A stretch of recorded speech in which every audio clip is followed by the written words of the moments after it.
The game Bioshock Infinite has been rated M for mature.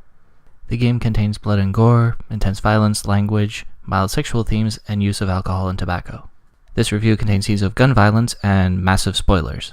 If you are offended by either, viewer discretion is advised. Bioshock Infinite, developed by Irrational Games, published by 2K Games.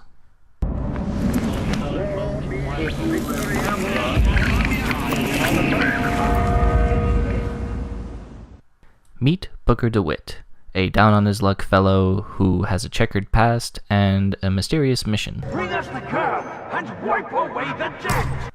This mysterious mission takes him to Columbia, a floating city on the clouds. The city's inhabitants hail one Father Comstock, who is proclaimed to have the gift of both prophecy and wisdom. Booker DeWitt's mission is to enter Columbia, find the girl Elizabeth, and bring her to New York by any means necessary. The mission goes south on him very quickly as he is branded by the police the False Shepherd, an icon of terror and destruction that has been sent to destroy Columbia and disrupt her harmony. DeWitt fights his way through the city to Monument Island, where he discovers... That's her. Meet Elizabeth, a lovely, somewhat naive girl who apparently has the ability to tear holes in the fabric of the universe. Whoa!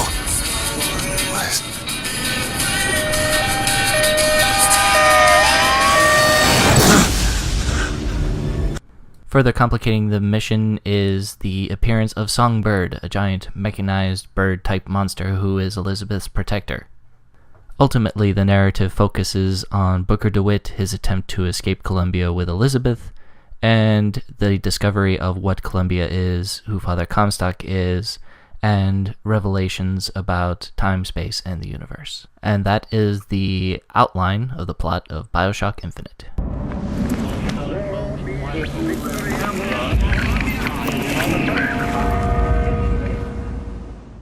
In terms of the visuals of Bioshock Infinite, the art style complements the steampunk theme quite nicely. One particularly nice touch about the aesthetics of the world is the idyllic setting in the beginning, contrasted with the swirling chaos of the clouds and the storm gathering in the final moments of the game.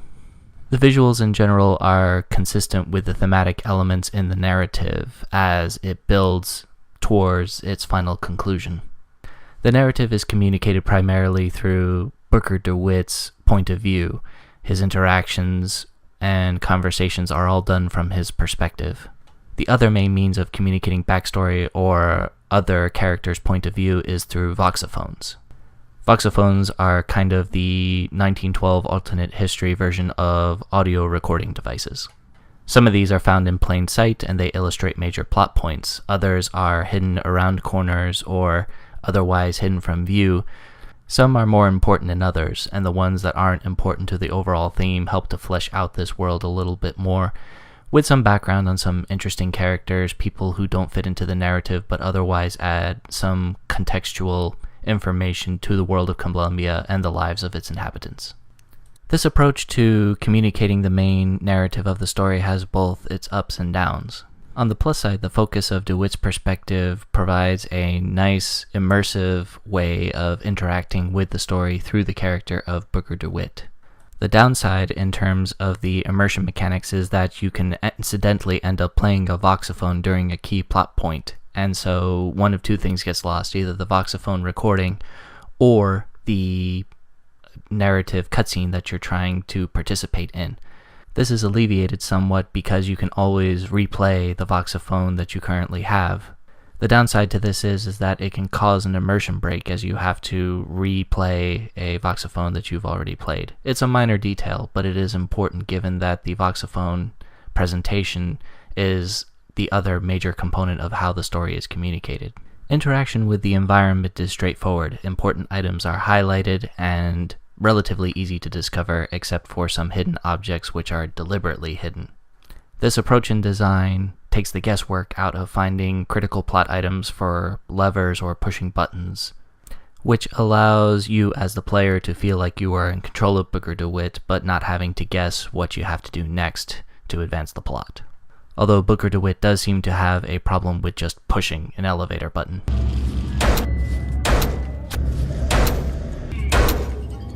Perhaps the biggest issue with immersion and interaction with the world is the fact that Booker is always behind a gun, and that pretty much symbolizes how you're going to interact with Columbia most of the game. Whereas near constant combat was a feature of the original Bioshock that made thematic sense in that game, in Bioshock Infinite, the constant combat is both pedestrian and most of the time feels forced, rather than a natural organic outcome of the plot points.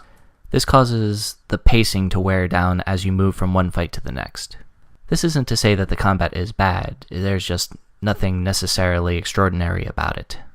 And because it feels so straightforward and at times somewhat repetitive, it has a tendency to wear down on the immersion effect.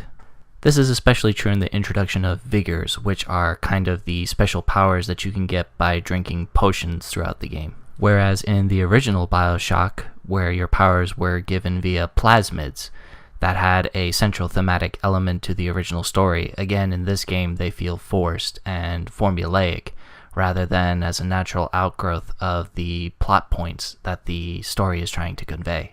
But aside from these problems with the combat when it comes to the immersive effect, the other issues are fairly minor, and are far outweighed by the positives.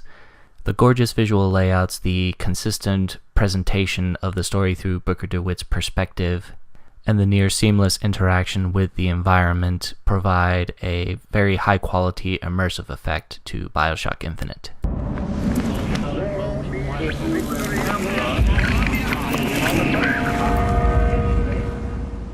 The mechanics of the game are communicated to the player in a very straightforward fashion, usually taking the form of either on-screen prompts when near enough to a highlighted object to interact with it, or a completely game-arresting tutorial message that appears that freezes all combat and all interaction. It would have been nice that a game that has invested so much in its immersion effect had found a way to integrate these tutorials and help messages in a more organic fashion. Having said that, it is far from an information overload. You will hardly ever question how to use a particular item or which button to press. Descriptions are straightforward, and information is provided to you on an as-needed basis. Although this game information is always communicated to you with the subtlety of a sledgehammer, the presentation is straightforward and accurate. The gunplay is fairly straightforward, with nothing really that makes it stand out from other first-person shooters.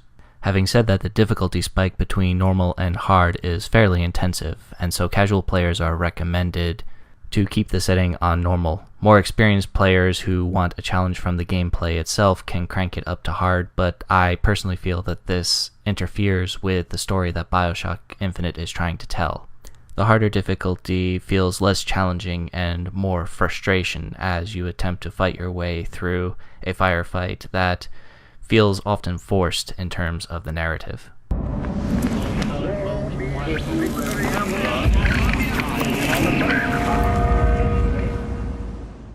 We are now about to explore the full story of Bioshock Infinite, its major plot points, major reveals, and, ultimately, does the story hold up as a narrative? And as always, for those who have not played the game yet and do not wish the story to be spoiled, this review is not for you. You have been warned. The title Bioshock Infinite points to the main theme of the story, which is the alternate universe theory of multiple and infinite possibilities of multiple universes relating to our choices. Each and every choice results in a different universe, and the infinite multitude of choices and the possible interactions with those choices leads to an infinite number of worlds. Wait, what are you doing? Open a tear! Whoa! What is that? It's a tear. I used to open them all the time in my tower. What is a tear? It's like a window. A window to another world. Most of the time they're dull as dishwater, a different colored towel or tea instead of coffee. But sometimes I see something amazing. With this understanding in mind, we can now understand the major plot points of Bioshock Infinite.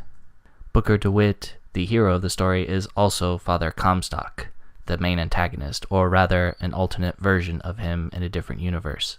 At the Battle of Wounded Knee, as a result of an accusation that Booker DeWitt has Indian blood in him, commits acts of genocide against the Indian tribe. He feels remorse for this action and looks to find redemption. It is here at this moment that a split occurs between Booker DeWitt and Father Comstock. The character that we play as, Booker DeWitt, is the Booker DeWitt that refuses the baptism ultimately. The Father Comstock figure is the Booker DeWitt who actually undergoes the baptism and changes his name. It is here we have the initial split between the two characters, and all the story events ultimately point back to this moment, and we'll circle back to this point. The baptized Booker DeWitt, now Zachary Comstock, encounters Dr. Lutece, who is experimenting with quantum physics. It is the Lutece experiments that allow Comstock to be able to predict the future through probabilities. He is able to see these alternate realities and also future realities and be able to track the progress of his vision. The Booker DeWitt who does not undergo the baptism, who still remains Booker DeWitt, gets married at an undetermined time and has a child, although his wife dies in childbirth. Booker DeWitt also has a gambling and drinking problem and invariably plunges himself into debt. With the help of Dr. Lutece, Zachary Comstock creates Columbia, the floating city. It is at this point that Columbia participates in the suppression of the Boxer Rebellion. While originally part of the United States, it is a result of the United States reacting to Columbia's participation in the Boxer Rebellion and its brutality that the city of Columbia secedes from the Union. While it isn't made explicitly clear, it appears that this, combined with the Civil War and the actions of Abraham Lincoln, lead Comstock to believe that America, who he originally envisioned as a Eden on Earth, has become a new Sodom and intends to purge it in fire through the means of Columbia. However, he discovers, thanks to the Lutece machine, that it will be his heir who carries out this vision rather than him. This is due to the fact that he has tumors in his brain. However, a mystery is presented. Despite his best efforts, he can't produce an heir with his wife. It is Dr. Lutece's theory that suggests that he became sterile because of the exposure to the Lutece machine. The solution to this dilemma presents itself in one of Lutece's other discoveries, the ability to open doorways between worlds. Her first attempt to do this allows her to bring the male version of herself from another reality, whom she refers to as her brother. It is this discovery that allows them to go to an alternate dimension where we have Booker DeWitt, who did not become Comstock. Because, as you'll recall, that Booker DeWitt got married and had a daughter. This Booker DeWitt is approached by the male Lutece, who offers to have his gambling debts paid off in exchange for his daughter. This, at first glance, appears to be a perfect match. Booker DeWitt gets alleviated of his debt and no longer has to support a daughter that he feels that he can't take care of. Comstock gets a true heir because it actually is his daughter from an alternate reality. At the last minute, however, Booker DeWitt tries to renege on the deal and attempts to interfere with Comstock going back to his reality. In the ensuing struggle, the baby's finger gets caught on one side of the portal as it gets closed, thus cutting it off. This daughter, now in Comstock reality, is renamed Elizabeth. It is also because of the fact that Elizabeth has a part of her in both Booker DeWitt's reality and in Comstock's reality that she is able to open doorways, according to Lutece. It is when they return to the scene of that first baptism where that split between DeWitt and Comstock take place that Elizabeth finally clues DeWitt in that he is both Comstock and DeWitt. Finally, a multitude of Elizabeths from different alternate universes come in and finally drowned Booker DeWitt as Comstock, thus preventing Comstock from ever being created. Thus, all the derivative universes in which Comstock would be created and would burn down New York no longer exist.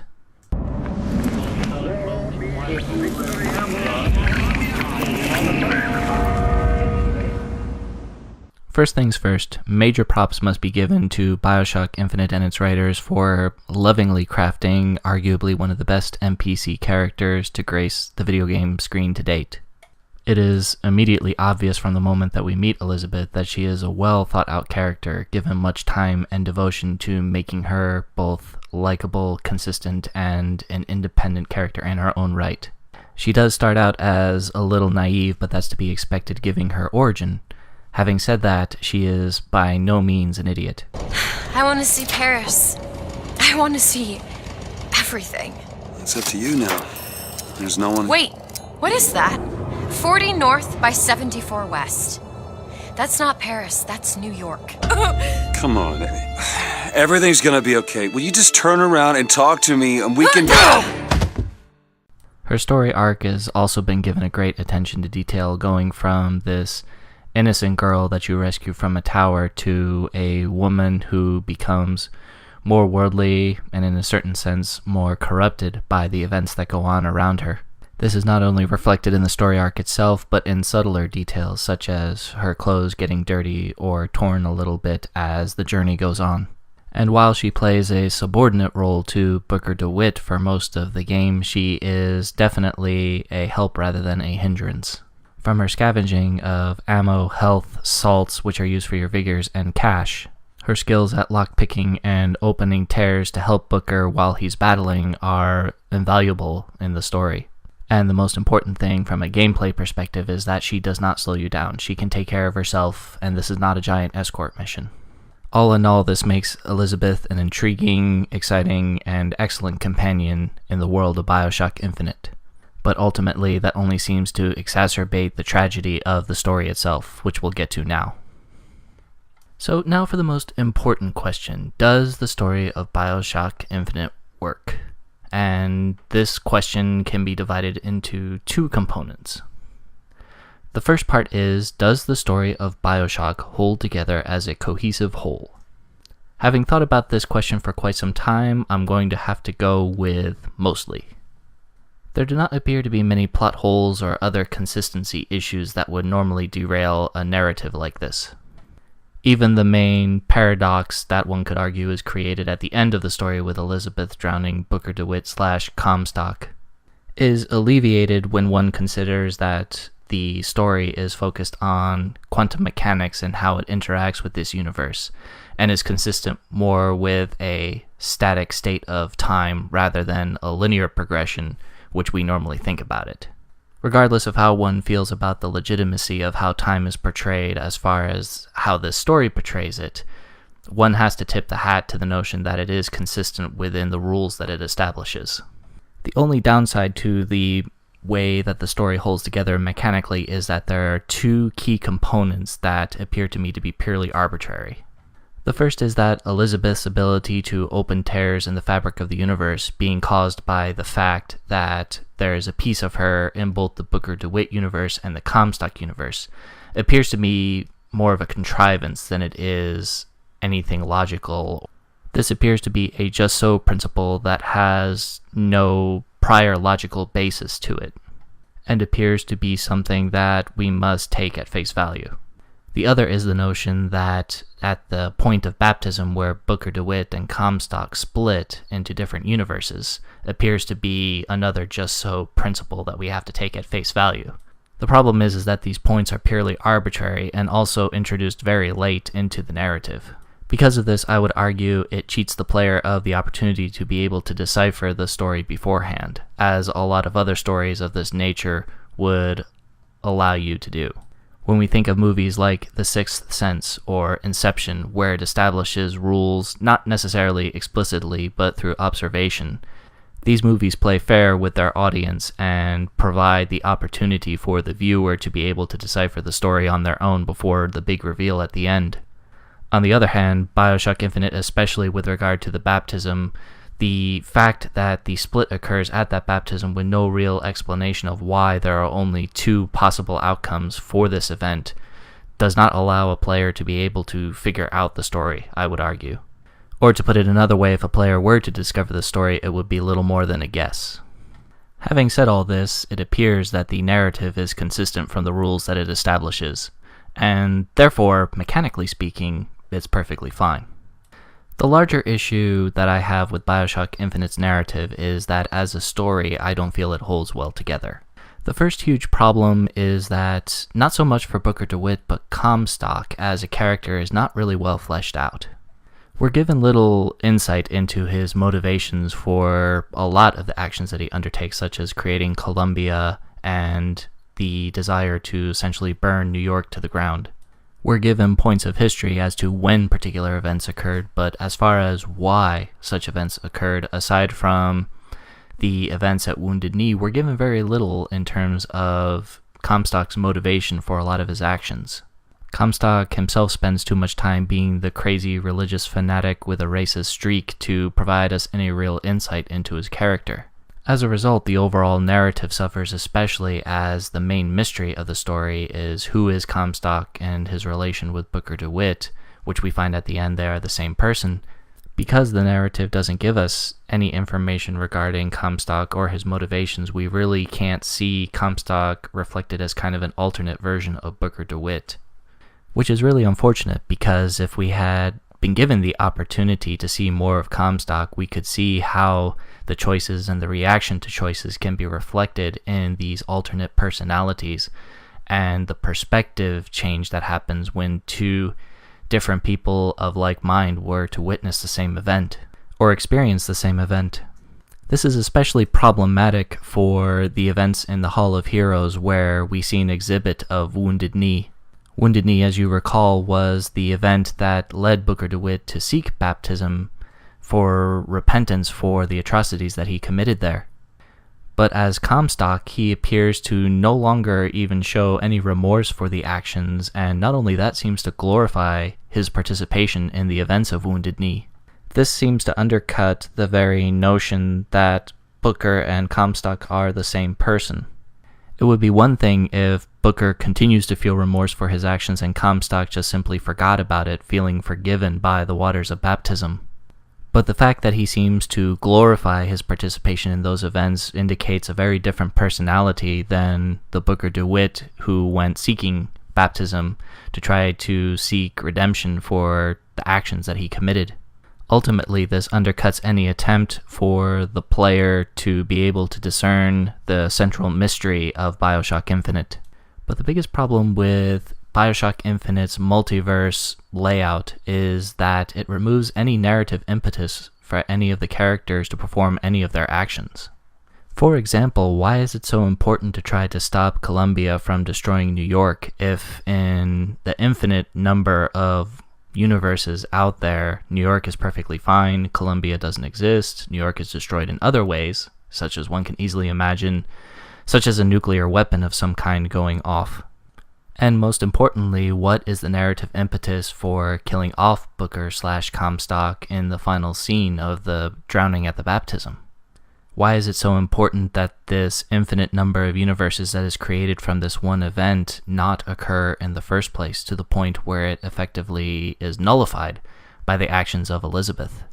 This is an especially acute question for the character of Elizabeth, who, by virtue of the fact that she is Booker DeWitt's daughter brought into an alternate universe by Comstock, and thus that personality of Elizabeth will cease to exist if Comstock never exists, because he will never be there to actually bring Elizabeth back through to his alternate reality.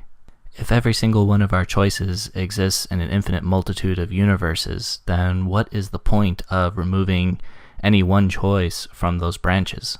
Whether New York is destroyed by Columbia in one universe versus an atomic bomb going off in another alternate universe, our choices ultimately don't seem to have much of an impact, because of the fact that for each and every choice that we make or don't make, another universe or multitude of universes are created as a result. As a result of this arbitrariness of the multiverse theory, I am left with one of three possibilities as far as what Bioshock Infinite is. The first is that Bioshock Infinite is a game that is so enamored with quantum physics and the multiverse theory that it undercuts its own narrative with the uber cool twist ending akin to The Sixth Sense or Inception, which I've heard this game be compared to favorably. The second possibility is that the Bioshock Infinite writers actually want to convey this notion that no matter what we do, all of our choices, whether we do or don't do particular actions, invariably end up causing these multiple universes to spring forth. and that these universes can invariably cancel each other out, as in the case of Elizabeth traveling back through the chain of causality to the Booker-Comstock split. While both of these outlooks are pretty bleak for Bioshock Infinite, I would like to suggest a third possible theory. For those who played the original Bioshock, they will recall that Bioshock's main theme was one long-running criticism of Ayn Rand's objectivism philosophy. I would suggest that perhaps the writers of Bioshock Infinite also engage in this type of long-running criticism when it comes to Bioshock Infinite.